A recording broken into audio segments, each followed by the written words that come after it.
Good morning बच्चों। तो हम लोग पाठ 16 सजीवों में नियंत्रण एवं समन्वय पढ़ रहे थे। तो हम लोग ये सब चीज़ पढ़ लिए थे। प्रतिवर्ती क्रियाएं क्या होती है, तंत्रिका तंत्र के प्रमुख अंग कौन कौन से हैं, इसके बारे में मैं आप लोगों को बता चुकी थी। और रासायनिक पदार्थों द्वारा समन्वय भी हम लोग पढ़े थे। आज हम लोग पढ़ेंगे विभिन्न प्रकार की ग्रंथियाँ क्या क्या होती हैं।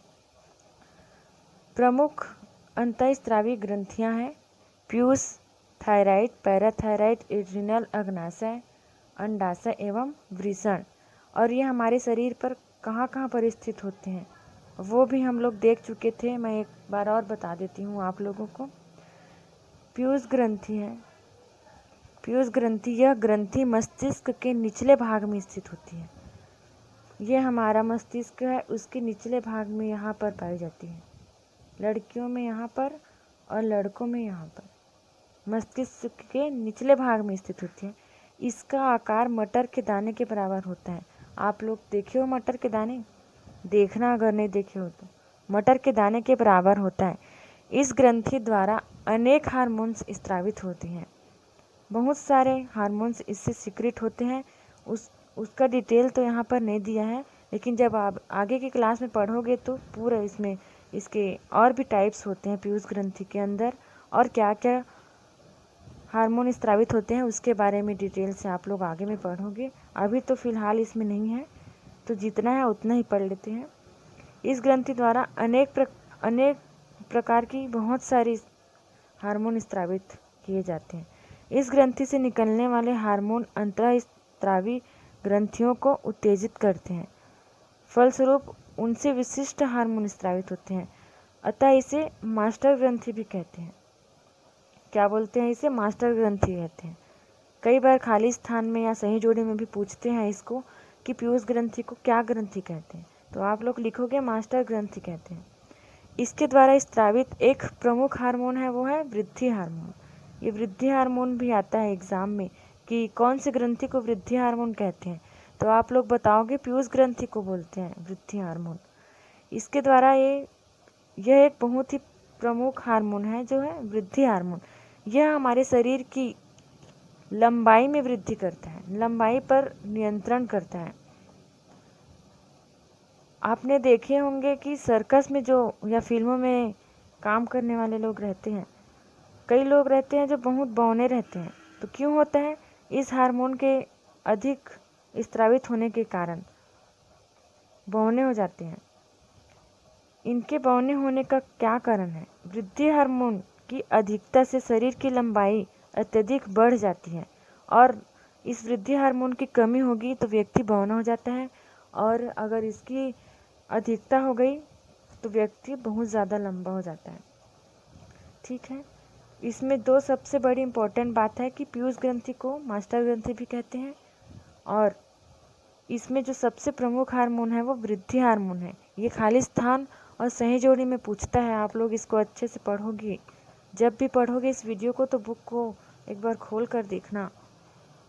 उसके बाद सेकंड है थायराइड ग्रंथि। ये कहाँ पर पाया जाता है? हमारे शरीर में गले के पास। दो टाइप के होते हैं यहाँ पर, पैराथायराइड और थायराइड। तो थायराइड है वह नीचे पाया जाता है, और पैराथायराइड है वह ऊपर पाया जाता है। आपने देखा होगा कि घेंघा रोग के बारे में तो सुना ही होगा। घेंघा रोग से जो पीड़ित व्यक्ति होते हैं उनके गले में सूजन हो जाती है। यह सूजन थायराइड ग्रंथि के बढ़ने के कारण होता है। यह ग्रंथि गले में स्थित होती है, इसलिए जो घेंघा रोग है वह गले के पास ही होता है। थायराइड ग्रंथि के अत्यधिक बढ़ जाने के कारण ही घेंघा रोग उत्पन्न होता है व्यक्तियों में। इसके द्वारा बनाया गया हार्मोन शरीर में होने वाली क्रियाओं को नियंत्रित करता है। इस ग्रंथि के सुचारू रूप से कार्य करने के लिए हमें आयोडीन की बहुत ज़्यादा आवश्यकता होती है। इसलिए डॉक्टर लोग आयोडीन युक्त नमक खाने के लिए बोलते हैं हमेशा। इसमें एक क्वेश्चन आता है कि थायराइड ग्रंथि से कौन सा रोग होता है, तो आप लोग बताओगे थायराइड ग्रंथि के कारण घेंघा रोग होता है। थायराइड ग्रंथि के अधिक बढ़ जाने के कारण घेंघा रोग होता है। ठीक है, उसके बाद हम लोग पढ़ेंगे अग्नाशय। कहाँ पर पाया जाता है ये अग्नाशय?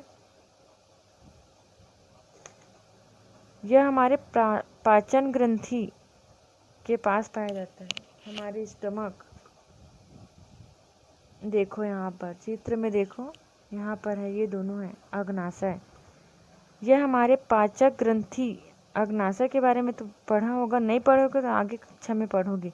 इस ग्रंथि का एक हिस्सा अंतःस्रावी ग्रंथि के रूप में भी कार्य करता है और इसमें बना हार्मोन हमारे रक्त में शर्करा की मात्रा को नियंत्रित करता है। हमारे ब्लड में, खून में शर्करा की मात्रा कितनी है उसको नियंत्रित करता है। इस हार्मोन की कमी के कारण मधुमेह की बीमारी होती है। क्या बोलते हैं, डायबिटीज़, वो क्या बोलते हैं, शक्कर बीमारी जो बोलते हैं वही है, ये अग्नाशय के कारण होता है। इस हार्मोन की कमी के कारण मधुमेह की बीमारी हो जाती है। आपने अपने आसपास कुछ लोगों को शक्कर और अन्य मीठी चीज़ों से परहेज करते हुए देखा ही होगा। प्रायः ऐसे लोगों को मधुमेह की बीमारी होती है। जो इस बीमारी से ग्रसित होते हैं, मधुमेह की बीमारी से, उनको मीठा खाने से मना किया जाता है।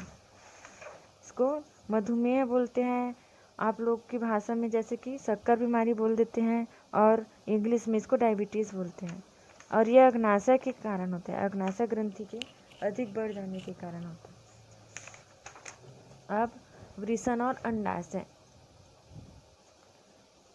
इनमें बने हार्मोन हमारे द्वितीयक लैंगिक लक्षणों के लिए उत्तरदायी होते हैं। जैसे कि लड़कों में वृषण में बने हार्मोन द्वारा, जैसे कि लड़कों में दाढ़ी, मूंछ तथा शरीर पर बालों का उगना, आवाज़ का भारी हो जाना, पेशियों का विकास होना, तथा लड़कियों में अंडाशय में बने हार्मोन नारी सुलभ लक्षणों का विकास करते हैं।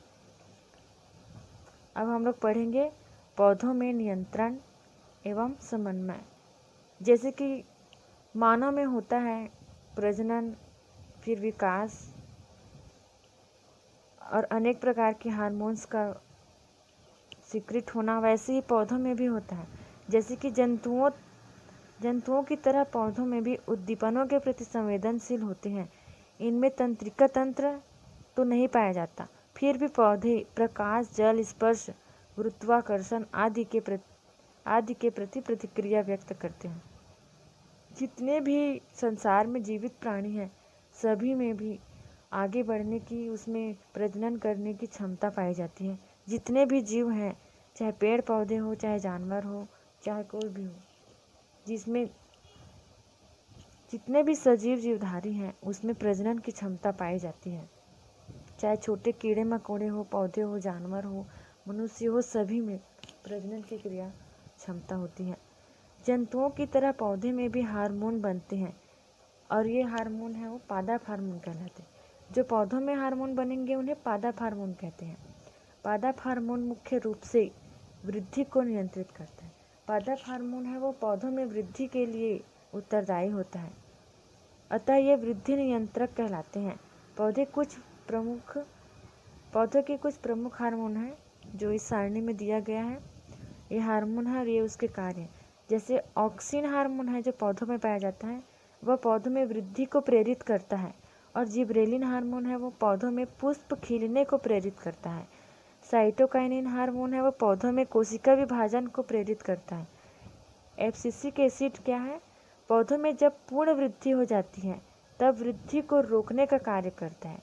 जो एब्सिसिक एसिड है वो पौधे की वृद्धि, अगर पूरा हो गया है उस पौधे में वृद्धि, तो उसको रोकने के लिए कार्य करता है। अब इनके उत्तर दीजिए को आप लोग बनाओगे। अंतःस्रावी ग्रंथि किसे कहते हैं, अभी मैं जस्ट पीछे वाले पेज में पढ़ाई हूँ। हार्मोन किसे कहते हैं उसको भी पढ़ाई हूँ। दो पादप हार्मोन के नाम तथा कार्य बताइए। दो पादप हार्मोन है ऑक्सिन और जैसे कि जिब्रेलिन, तो ये हार्मोन हो गया पादप हार्मोन। तो दो आप लोग पादप हार्मोन के नाम लिखोगे और उसके कार्य बताओगे। तो इसका आंसर तो यहीं पर मिल गया आप लोगों को। लोग बुक पढ़ कर ही क्वेश्चन आंसर बनाया करिए। हमने सीखा, पढ़ लेते हैं। सजीवों में समन्वय और नियंत्रण का कार्य दो प्रकार से होता है, एक हमारे तंत्रिका तंत्र के द्वारा और एक रासायनिक पदार्थों के द्वारा। तंत्रिका तंत्र के कितने अंग हैं, 4 अंग हैं। पहला है मस्तिष्क, मेरुरज्जु, तंत्रिकाएं और संवेदी अंग। तंत्रिकाएं दो प्रकार की होती हैं, एक है संवेदी तंत्रिकाएं, ये संदेश को अंगों से मस्तिष्क या मेरुरज्जु तक पहुंचाती हैं, और जो प्रेरक तंत्रिकाएं हैं ये आदेश को हमारे मस्तिष्क या मेरुरज्जु से, जो हमारे मस्तिष्क या मेरुरज्जु में जो भी आदेश हमें मिला है संवेदी तंत्रिकाओं के द्वारा, उसको हमारे शरीर के सभी भागों में पहुंचाती है प्रेरक तंत्रिकाएं। उसके बाद है प्रतिवर्ती क्रियाओं का संचालन हमारे मेरुरज्जु के द्वारा होता है। त्वचा, नाक, कान, जीभ, आँख हमारे संवेदी अंग होते हैं। अंतःस्रावी ग्रंथियां हार्मोन स्रावित करती हैं। हार्मोन शरीर में धीमी गति से होने वाली क्रियाओं पर नियंत्रण करती है। प्यूस, थायराइड, पैराथायराइड, एड्रिनल, अग्नाशय, अंडाशय और वृषण मनुष्य में पाई जाने वाली प्रमुख अंतःस्रावी ग्रंथियां हैं। और पादप में पाया जाने वाली जो हार्मोन है वो ये है auxin, gibberellin, cytokinin, abscisic acid. उसके बाद है निम्न में से कौन कौन सी प्रतिवर्ती क्रियाएं हैं, तो ये आप लोग पीछे बुक में पढ़ोगे और बनाओगे। ये आप लोगों के लिए होमवर्क है। और रिक्त स्थानों की पूर्ति कीजिए। तो इसमें क्या बोला है, प्रतिवर्ती क्रिया का संचालन कौन करता है, हमारे मेरुरज्जु के द्वारा होता है।